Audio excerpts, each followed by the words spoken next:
Hello everyone, this is Grace. It is January the 7th, 2021, and we are continuing our study on the crucifixion of Christ. In part 1, we reviewed the crucifixion, the doctrine, the scriptures for the crucifixion, and compared it to what we've been told, and we also compared it to reality, what we know about how the anatomy works. So we're going to go ahead and we're going to take a look at the scriptures now and just consider what we're actually reading a little bit more closely. So let's take a look at the word cross here first. We're just going to go ahead and get a definition.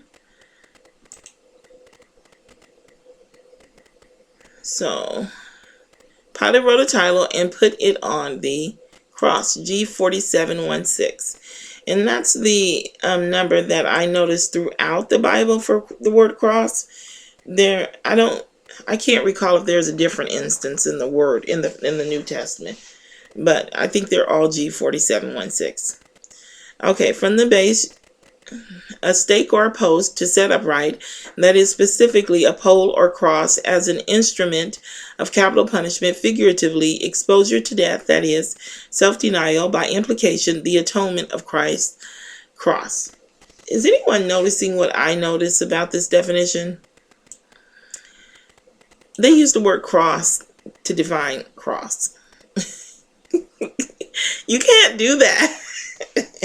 You cannot do that.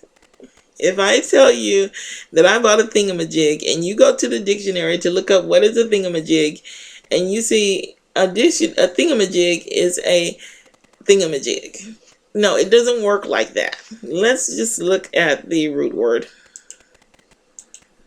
Hold on a moment.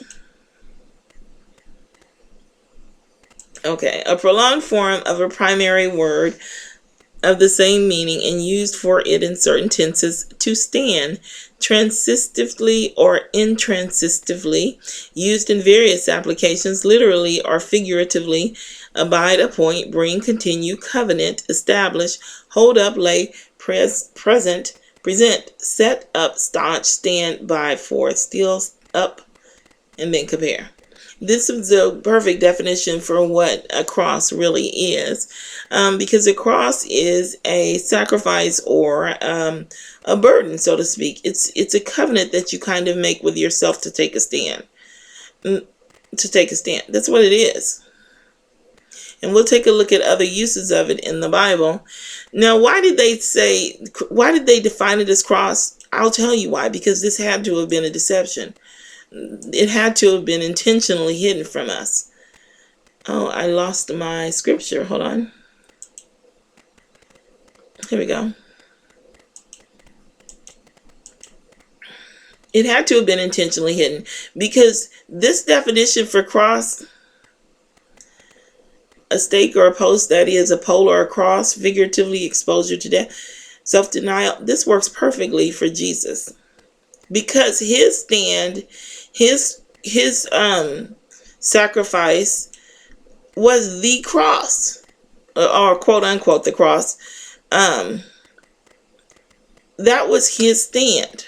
Do you see?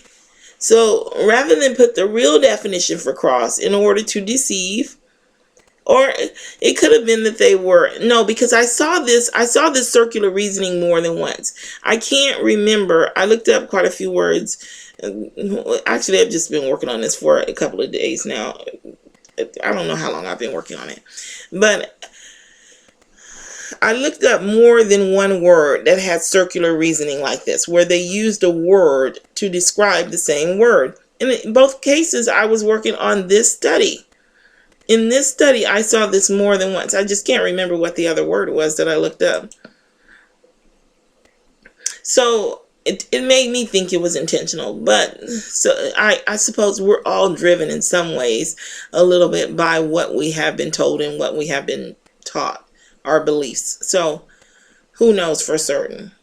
But yeah, this can work perfectly for Jesus, but not for the true definition of the word cross. Let's look at some of the other instances of the word cross in order to compare. Okay, I've already got it up here. So we don't need the numbers on. All of the numbers are the same. And you see here. Let's see that one. And as they led him away, they laid hold upon one Simon, a Syrian, coming out of the country, and on him they laid the cross, that he might bear it after Jesus. So these first couple are just examples of him bearing the cross. And saying, thou hast that destroyest the temple. And this is one. This happened before he actually was crucified. And saying, thou that destroyest the temple and buildest it up in 3 days, save thyself. If thou be the Son of God, come down from the cross. No, that was a mistake. That's him on the cross. Save thyself and come down from the cross. And he that taketh not his cross and followeth after me is not worthy of me. And this is when Jesus was speaking to the 12 disciples and teaching them. Then said Jesus unto his disciples, if any man will come after me, let him deny himself and take up his cross and follow me. Again, this is before Yahushua, Jesus, was crucified. Okay. This is when he said to Peter, and Peter answered, here. When Jesus came into the coast of Syria, Philippi, he asked his disciples, saying, Whom do men say that I, the Son of Man, am? And they said, some of them say thou art John the Baptist, some say Elias, and other Jeremias, or one of the prophets. And he said unto them, but whom say ye that I am? And Simon Peter answered and said, thou art the Christ, the Son of the living God. And then it was after this he tells them to take up their cross. And they knew exactly what he meant.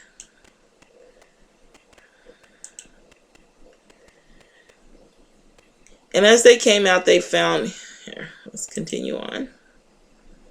And he began to teach them that the Son of Man must suffer many things and be rejected of the elders and of the chief priests and scribes and be killed, and after 3 days rise again. That's Mark 8:31. And Mark 8:34. And when he had called the people unto him with the disciples also, he said unto them, whosoever will come after me, let him deny himself and take up his cross and follow me. Are we supposed to believe that all of these people had crosses? No, that definition, it simply only works for Jesus. But cross does not mean that you have to hang from a cross. It's a sacrifice. It's a self-denial. It's a sacrifice.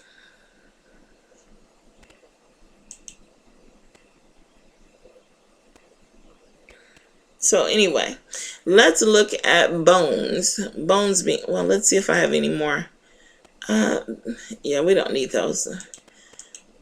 Let's look at bones. They mentioned that his bones could not be broken. Let's do Pierce first, actually. Let's do Pierce.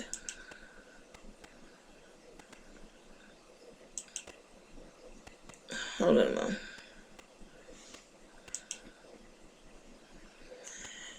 You know what I want to do? I want to jump ahead here at the scripture where Thomas looks at Jesus's hands. Here we go.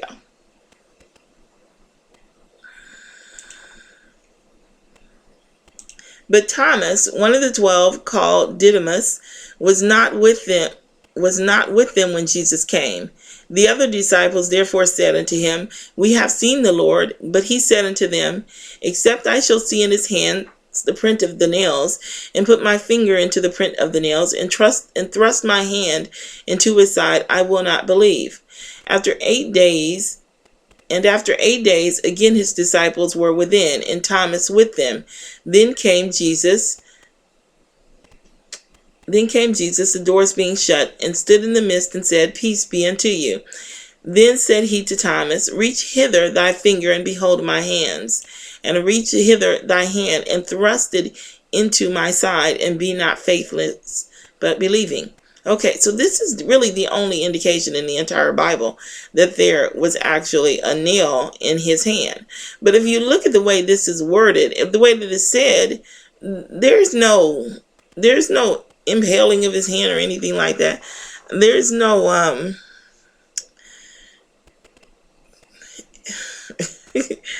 there's no nail put in his hand here. This is a print. This is a print. There's an entirely different word that's used if he wants to pierce him. And we'll look at that word in a moment. But let's look at print first. The other disciples therefore said unto him, We have seen the Lord. But he said unto them, Except I shall see in his hands the print. So let's take a look. And he's saying, see, I want to see the print in his hands.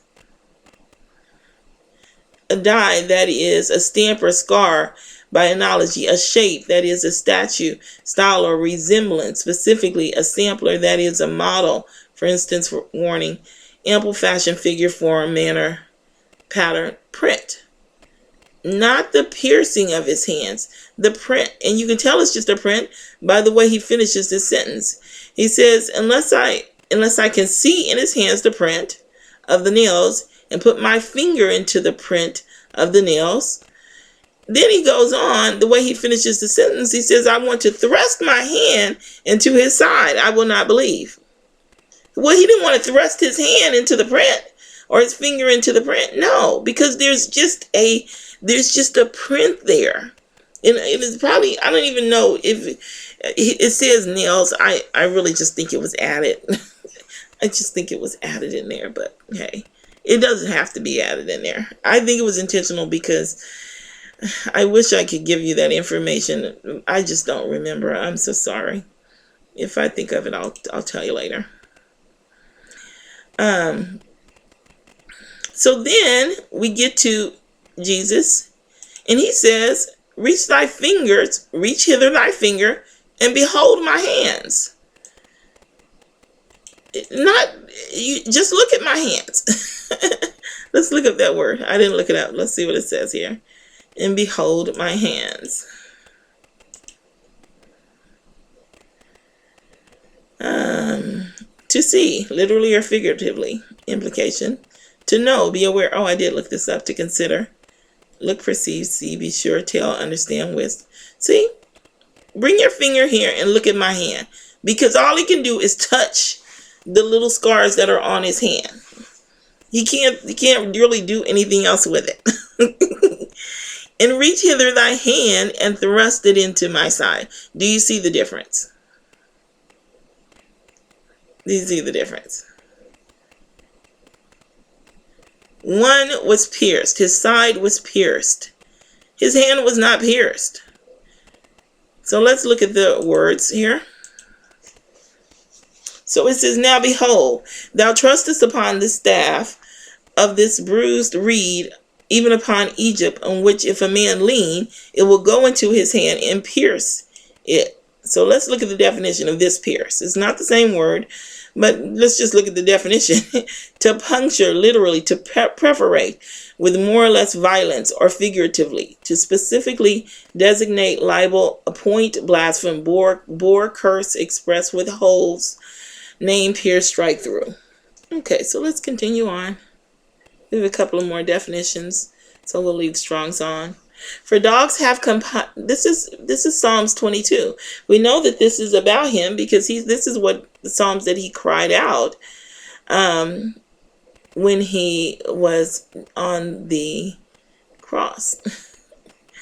For dogs have compassed me, the assembly of the wicked have enclosed me. They pierced my hands and my feet. I forgot about this scripture. Well, let's look at this pierced. Now, this is still the Old Testament. They could have used the same word, but they didn't. They used a different word. In the sense of violence, a lion, young lion, pierce from the margin. Well, let's just take a break here real quick, and let's look at I don't even know what scriptures I got for a young lion, to be honest with you. But, okay, there's not a lot of them. We'll take a look real quick. But we know what it is already. A lion is not trying to pierce you. They're either they grab you, and then after that, they rip you and eat you. They're slaying you. They're not just trying to put a hole in you. That's what I'm saying.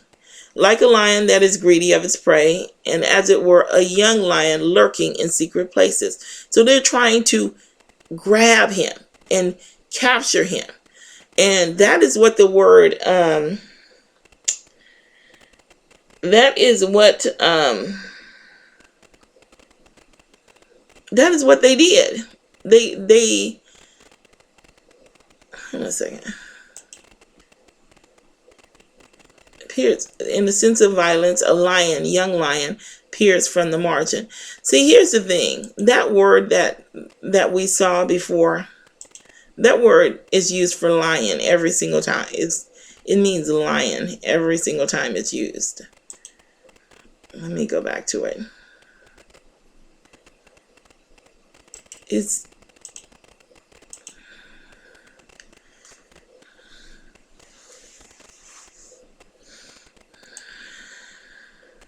every time that this word shows up, if I remember correctly, it shows up as the word lion. And lions are not known for piercing. They're known for catching their prey. That's what they're known for. Now, when they catch their prey, they're going to grab it by the neck, and it may, bruise your arm, your neck, or whatever, until they kill you. But they're not trying to pierce you. They're going to slash you, and they're going to cut it open. Here's pierce. That's 22. And then save me from the lion's mouth in 21. Lion, even in the same verse. And it uses it here. There is a lion without, I shall be slain in the streets. Oh, that's Proverbs, though. That's not Psalms. My mistake. Okay, we don't need to. Well, let's just go through it. We're almost done. Nope. Okay, that's enough of that. You can go back and check me if you want. But I'm pretty sure every single time it's used as the word lion. So it says, for dogs have compassed me, the assembly of the wicked have enclosed me. They pierced my hands and feet. He's talking about how they have captured him, and they have kept him from moving freely, which is what the word, this is going to be repeated in the New Testament. We'll look for it, though. Behold, the people shall rise up as a great lion and lift up himself as a young lion. He shall not lie down until he eat of the prey and drink the blood of the slain.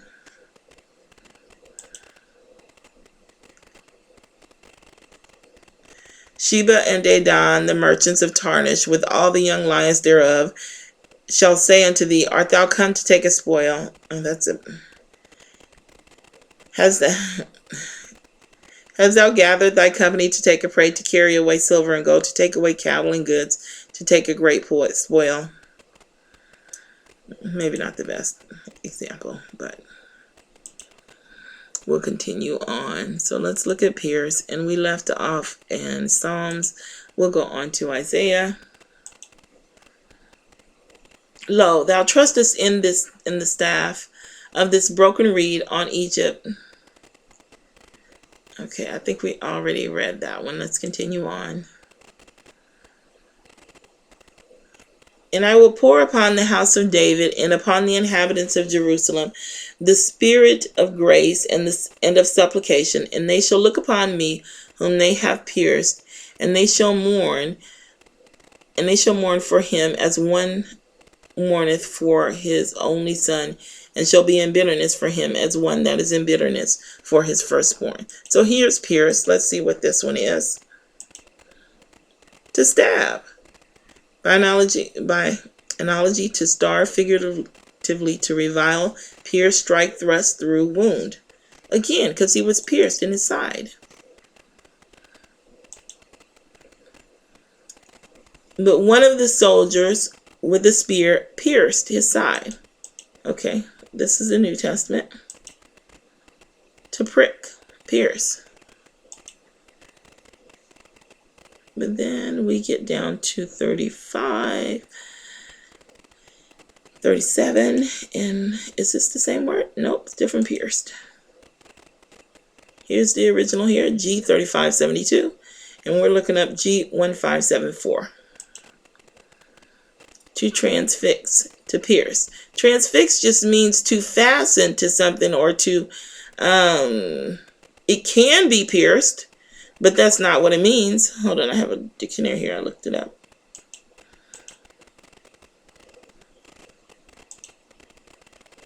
Transfix.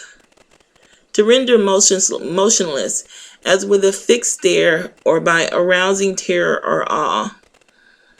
Pierce with a sharp stake or point. To impale, fascinate, grip, spellbind, or spike through. So all of those can apply.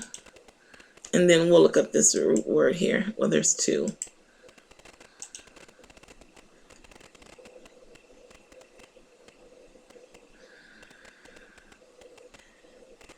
Okay, that's not the one that we needed. I thought it was the other.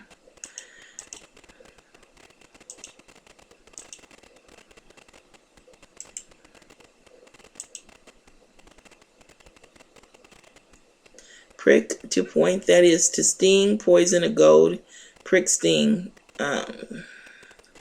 Okay, so it can be to pierce, but it doesn't necessarily have to be. But, and I say that only because it's a different word. They could have reused this word and they didn't. They used a different word.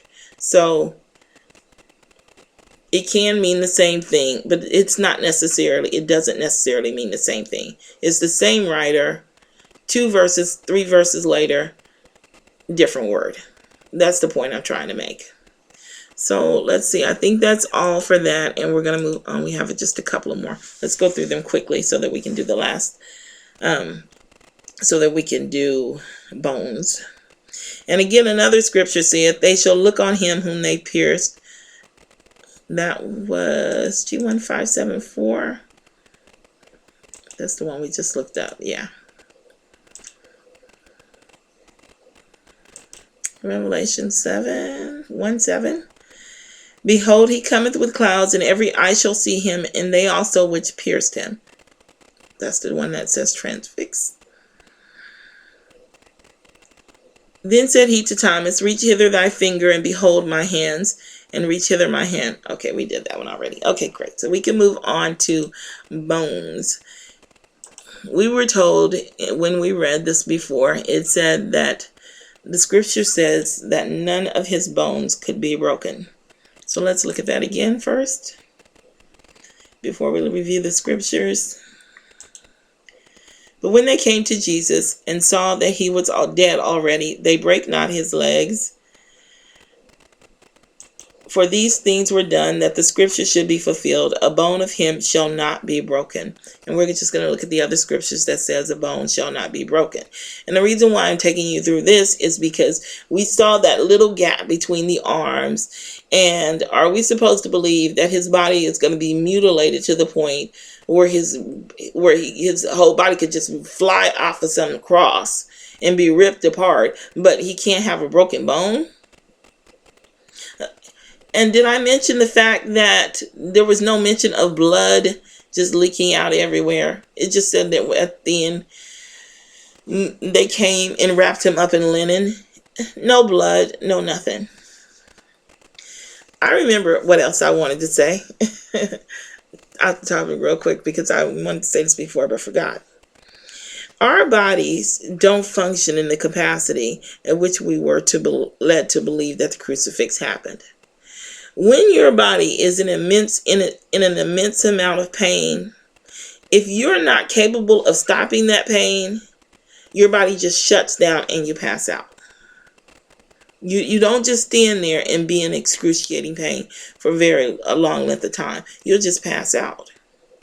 Not to mention the fact that he had all this blood that was supposedly going out of his body, going nowhere, of course, because, I mean, he was functioning perfectly, not passed out, no mention of blood when they took down the bodies, and they had to break his legs in order for him to die?